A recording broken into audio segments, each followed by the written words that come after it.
Hi, friends. Welcome again to Beyond the Clouds, Edge to Edge Transformation. We are all learning from each other. That's the only way to learn with the tsunami of things that are happening. And with me here today is Ruban. Ruban, tell us a little bit about your background so that we know where you're coming from. Hey, Shankar, thanks for this opportunity for me to come and converse and, as you said, learn from each other, because that is the best way of learning. My full name is Ruban Kanapathippillai. I am originally from Sri Lanka, and that's where I was born, and I spent my early life. And it was an interesting journey. There was a civil war, and I was one part of the minority in Sri Lanka, and we got severely impacted by that. At that time, I was like a sixth or seventh grade. My school got burned down. A school library and school building got occupied by the military. So we had to move out of that area to another elementary school area where we didn't have enough buildings. So I studied, my school years from sixth grade to 10th grade under the trees, around, temple premises and all that. But still, for us, the education was very key. Our parents realized it, our forefathers realized it. So they built various kind of, different school system. So we continued to study even during the war. I lost my father, not to the war, but he had a medical issue when I was 12, and we were 7 of us in my family.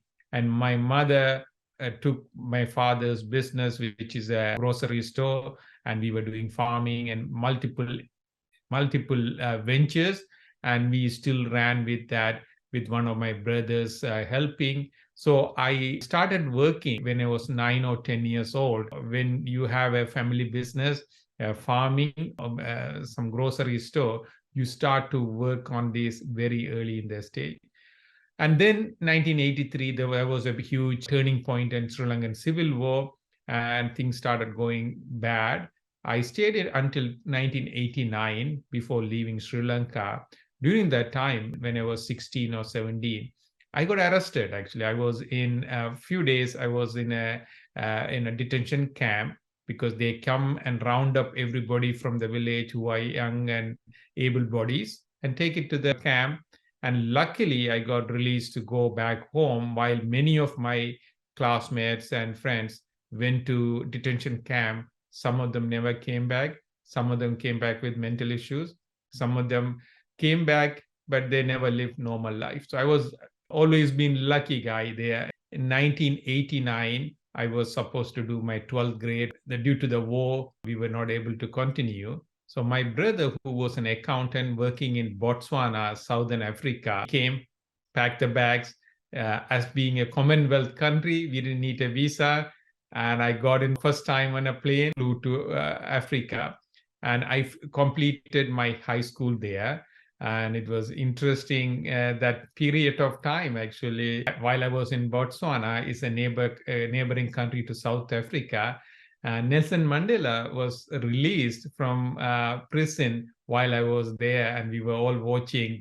So I lived there for a year. So I was wondering where to do and apply to universities around the world, and I got into University of Minnesota. And I went and got the visa. I got to Minnesota. Think about coming from Sri Lanka, the hottest country in the world, coming to a snowiest US city. And but the University of Minnesota was really good. So I came here, and I did my undergrad. And then, with my grades and with my hard work, I got into Stanford. And that was a big milestone. I did my master's there. Then I have been in this industry in California for last 30 years, working in small and large companies. I've been part of 2 founding team of very successful startups, hardware companies, and with the exit value of both of them together about $1.3 billion. So, Ruben, you have lived through generations of technology. You started off in the early days of the web. and incubated startups even then, and which are acquired by big companies. Where do you see technology moving through these years from the very early days of the web to where we are today? So, Shankar, that's a great question. So, if I look at my career-wise, I started, my first company I co-founded with a couple of friends from Rockwell Semiconductor. It was called VXTEL. At that point, the internet was building out as Web 1.0, and everybody was using that data to just go and read newspapers and look at different things. What we thought about was, rather than using all these copper lines for communication, why don't we use that internet infrastructure to and build on top of that, send the voice on that, so that way you can piggyback on the investment people are making, but then create some new market. So this company called VXTEL, which was formed in 1999, and it got acquired by Intel for about $550 million plus in 2 years, where we had product, we had customers, and we had how this technology is going to change the world. I mean, for example, if you look at voice over packet now, people look at Zoom and people look at all the various communication channels. For example, we are on this, and these are, the biggest challenge for that is the two challenge I say, the latency. Like when we are conversing like this, if there is an additional latency and people get bored and they don't look at it. The second part of it is called echo cancellation, where when I talk, if echo comes back, that is very, the quality of your listening goes away. So to solve that problem, we came up with our architecture which can solve that one at scale.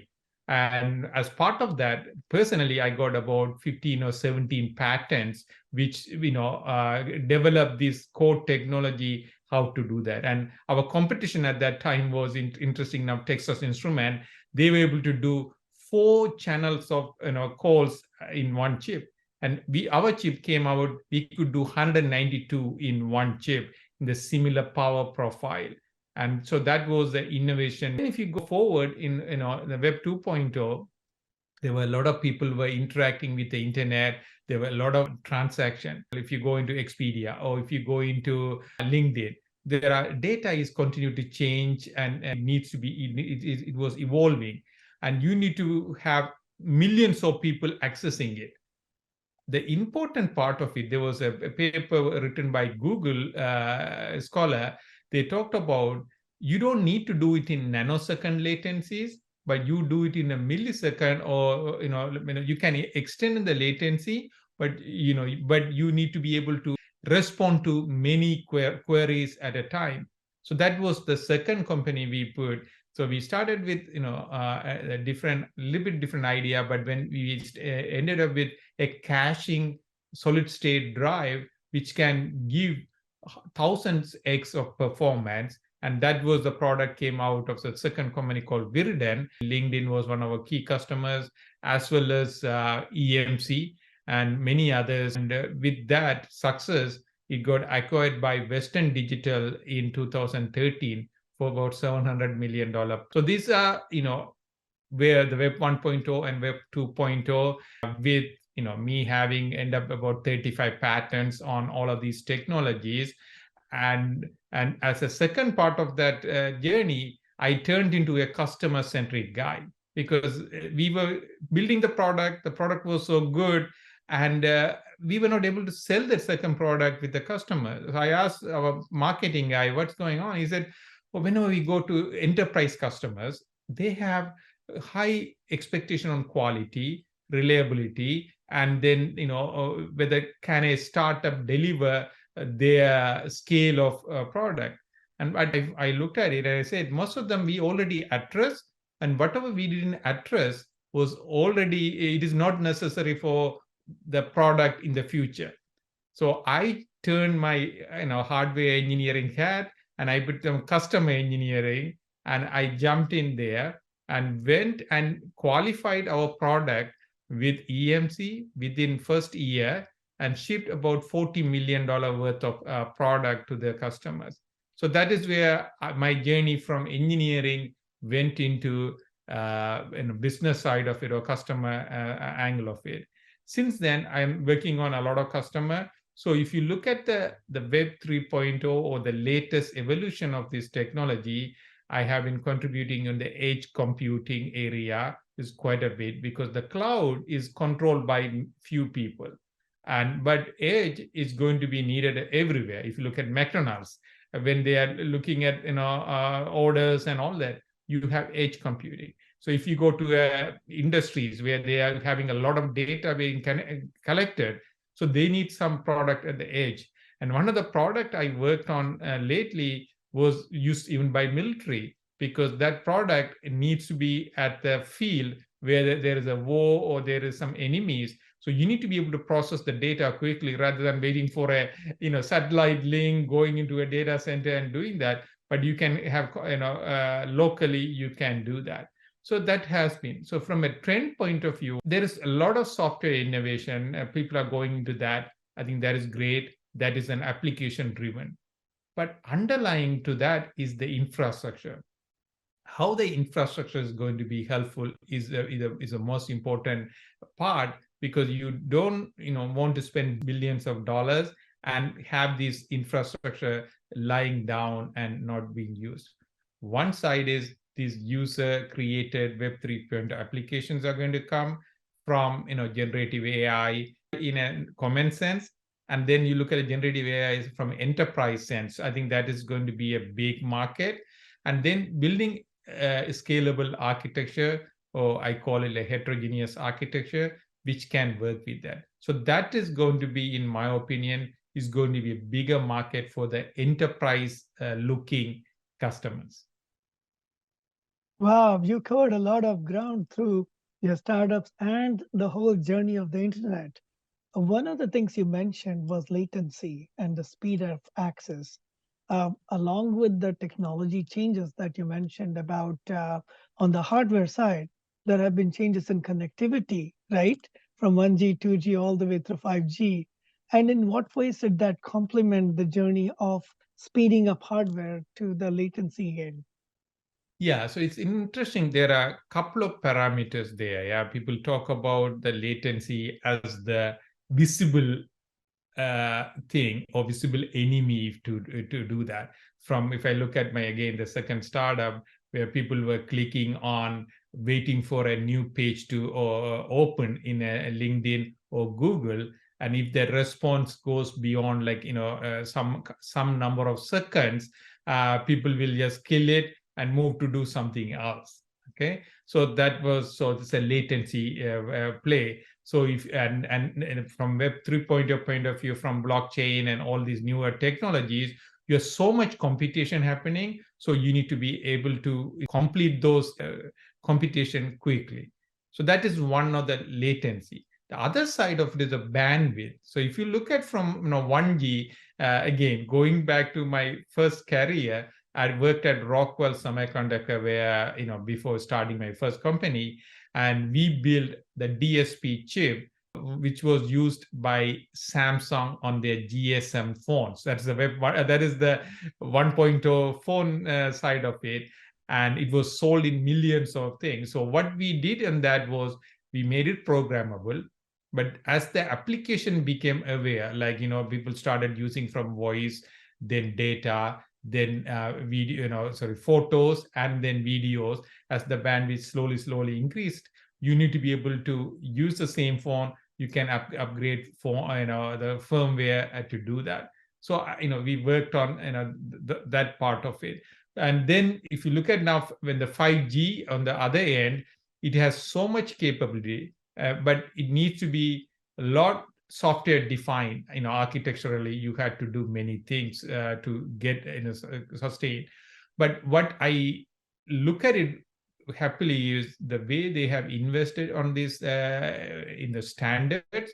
It's providing platform for people to innovate in many different angles, from a bandwidth point of view, from latency point of view, from the content point of view, and all that. One of the area people would know is called base stations, which sits on the cell phone docks.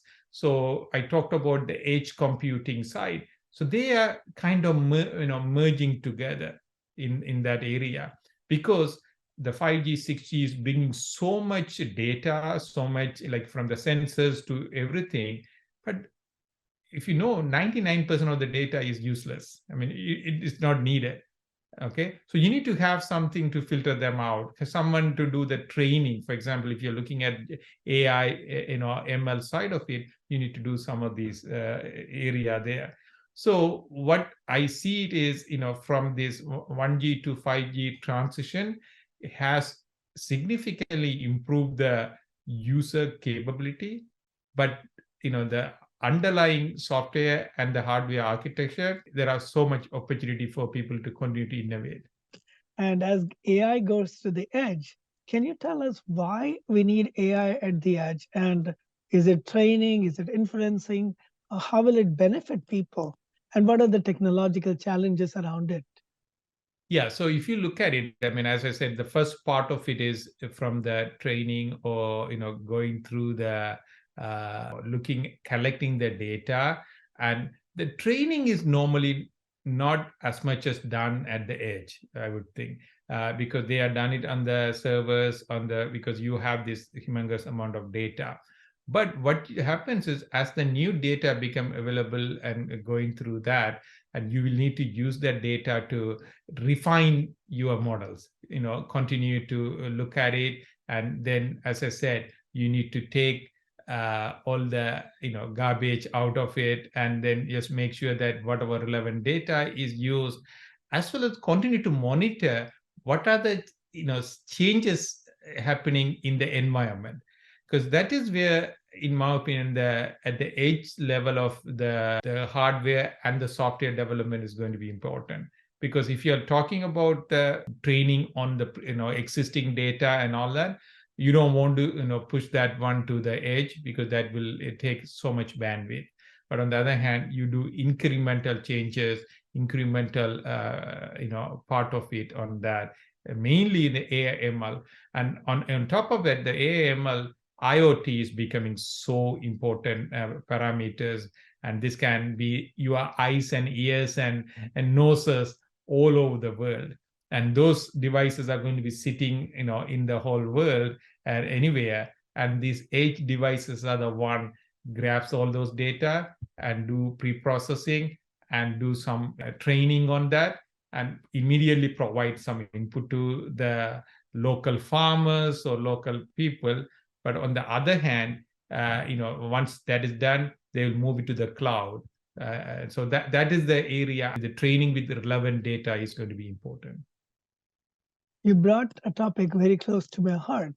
Right now, it's all data and audiovisual. And what you're saying is the other three senses, which is smells, taste, and there are so many more things that are missing, touch. What role do you see it playing as we get more and more sophisticated on the internet and on the cloud and the edge devices? And where do you see are the technological challenges? Yeah, I know. This is an interesting area, because we talk about five senses and what are the things our human body able to detect, feel, and then able to respond to it without even us doing anything, or without us even participating normally. So if you look at that way, it is same thing happening from, we went from visual, and we went from some of the, maybe temperature control and everything. In each one of the field, like from medical field or from industrial field or from communication field, it depends on, because we cannot, I believe, we cannot repeat what a human can do, because we have infinitely more capabilities. But on the other hand, each one of these areas, we do a lot of mundane tasks, repetitive tasks and all that. And so if we can narrow down, because I was reading other day from a Harvard report, they talk about this exact thing, where you have this, a lot of information, but you don't have to address everything. But if you can identify that, 70% or 80% of the task, which is repetitive and all that, and then automate this one using AI ML technology, and that removes a lot of unknowns and provides really data-driven decision making. So that is where I believe, these things are going to take us to using the senses. Even though the five senses are so, even the touch and all that. Like I had a friend who was actually the co-founder of my VXTEL. So he's working on technology called for advertisers in the TV while they are playing something. They can sense people's emotions. Then they can sense their feelings, and based on that, the advertisement can be customized or responded or fed back to the advertisers to give some insight into that. There are segmented things happening on that area, but it is a little bit slow movement. But I was hoping with metaverse or omniverse or whatever that happening, it may get even accelerated, where people in mass, they can respond how they respond, and having these glasses and all that, they can detect some of those other senses. People could say, oh, the technology is done. There are so much opportunities to do research and innovate and build products. That's amazing. Imagine all our five senses getting transmitted to the people we care for. But doesn't it bring issues of confidentiality at two levels? One is at the individual level. I may not want you to know that I'm farting or I'm going through some pain, right? And I want to hide it. But the sensors can detect that. And at a corporate level, a big company like Intel may not want to know how they're training their devices, how to a potential competitor. So, are there ways in which confidentiality and security being maintained as we get into this broader sense of collecting and filtering through the data?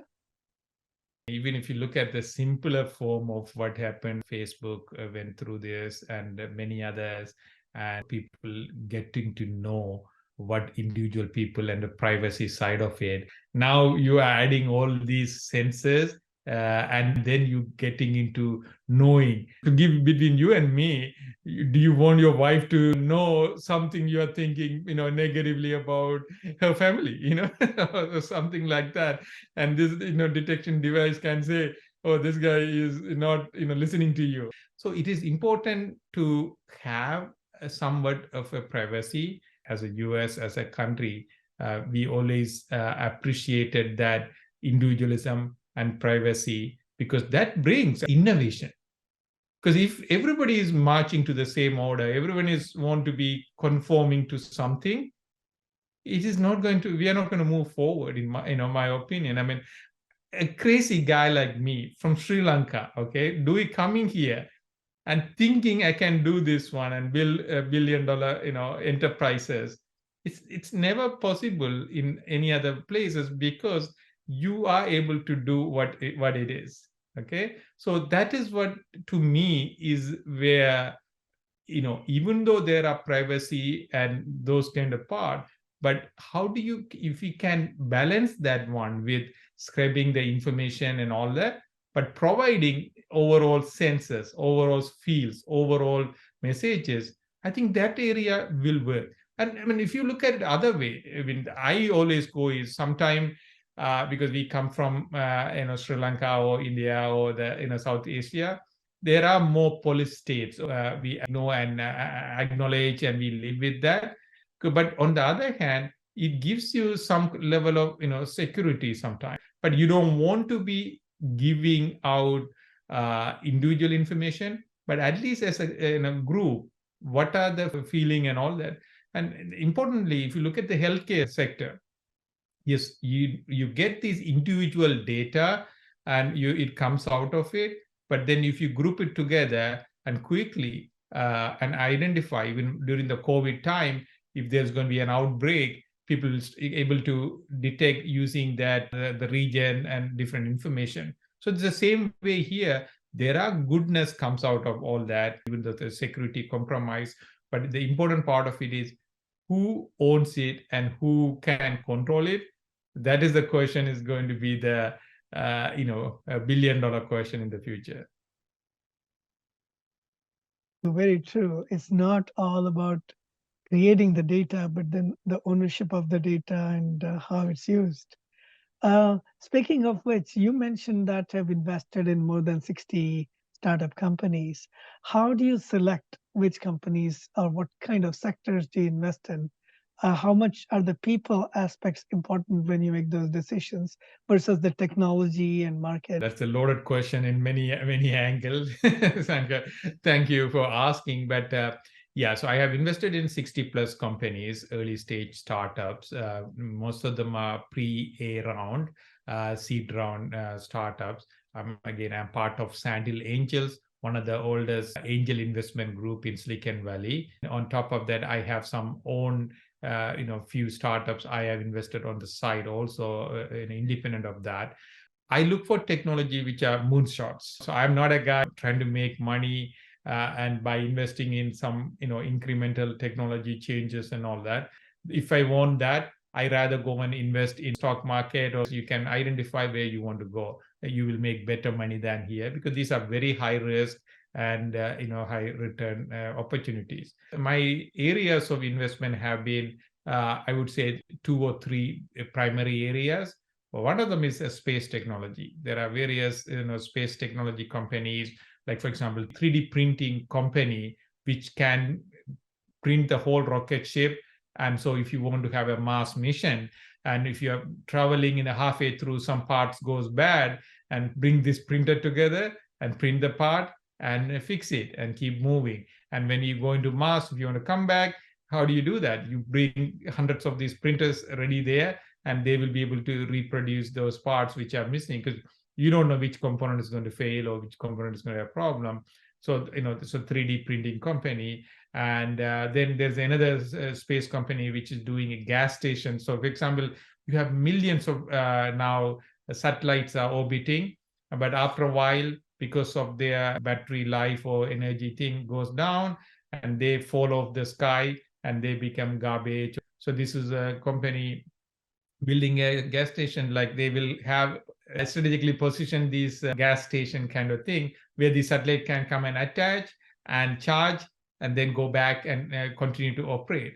And then a lot of biomedical area which I have moonshot, because I am a diabetic person, so I look at some of the diabetic solutions, and as well as cancer area. My main criteria I look for is it needs to make sure something big they are doing, grant they are doing. The second one is people, because what it makes difference is you can have a lot of PhDs, you can have a lot of these great people, but if they have not built a product, if they have not taken to market, if they have not done that, so I look for that. What is their background? And then the attitude, what is their focus? Like, if someone is just coming in for money, this is another story of me, because people were asking me, why did you go into startup? To be honest, I wanted to make money. There's nothing secret about that. But I never had that as my primary goal. For me was, I wanted to do something big.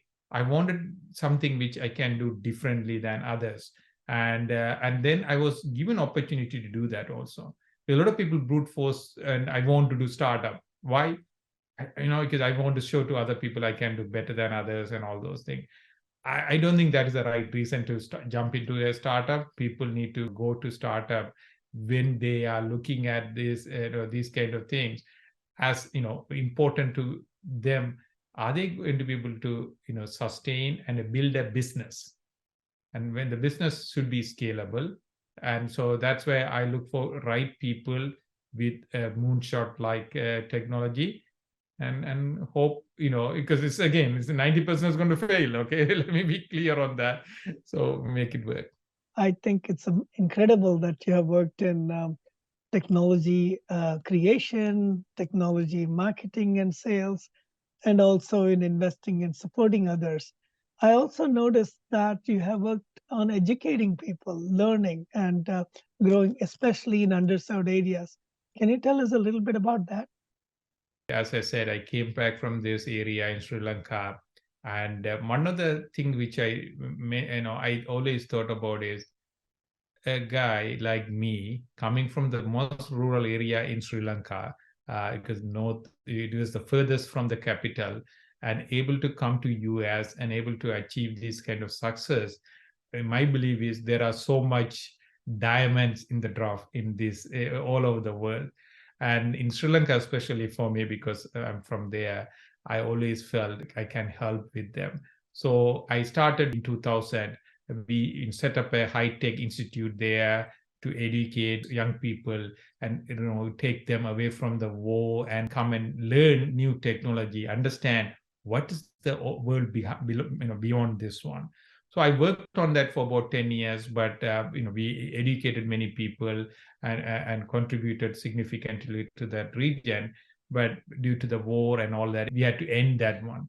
So since then, I have been doing many different part of it. One of them is in LinkedIn. If you go under the Accidental Entrepreneur by Ruban, I have written more than 100 articles.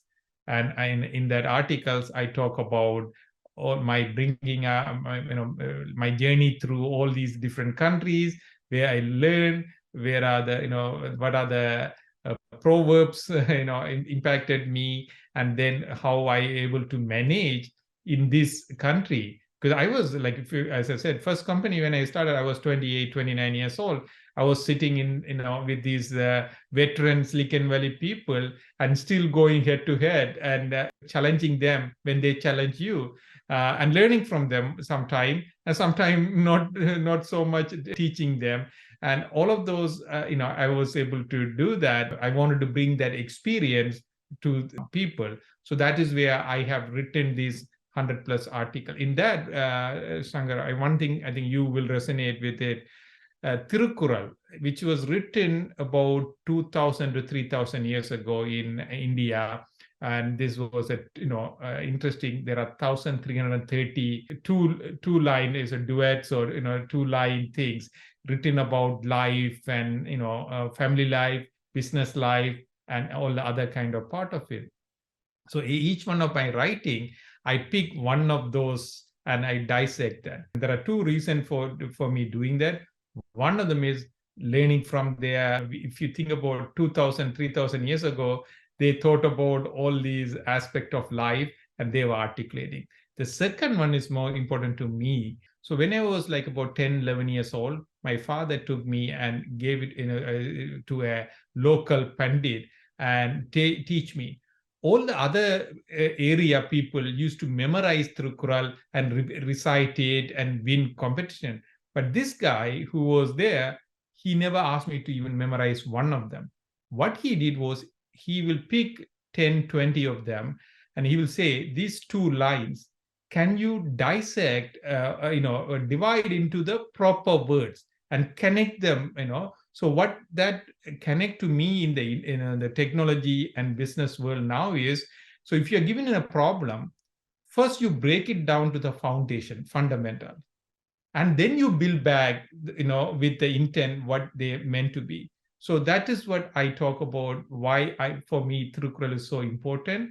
Where any problem given, for me, I can approach it easily because I have a good foundation from physics, chemistry, math, and common sense. And so you break it down to that and then build back. When you do that, so if you have a new team members, if you have new people coming into your team, and you can easily say, okay, you don't think this as a voice over IP problem or echo cancellation problem. It is a DSP problem, digital signal processing. Digital signal processing, you break it down into multiplications and all that. So if you bring it down to that, and you go and hire a good arithmetic guy, you hire a good, echo cancellation guy, then they can build back you the solution, and they own the solution that way. So that is my mentality of how do you approach these problems is important. I think you should write a wonderful book called Tirukural and the Art of Entrepreneurship, because this makes so much sense to me. I'm grateful for all the interesting things you've done and for sharing that. Please definitely share also your links to the Accidental Entrepreneur. It's no surprise, but accidents like that happen all the time here in Silicon Valley. And it's our fervent hope that they continue to happen in the Silicon Valleys around the world. As you said, there's talent everywhere. So anybody out there from other valleys, whether it's in Bangalore or it's in Dubai or in your various parts of Europe, I would like to hear from you. I'd like to learn from you so we can all work together towards making a better place. And thanks again, Ruben, for sharing your personal side of the story as well as professional. I think it's important for people to get a glimpse of who you truly are and what motivates you.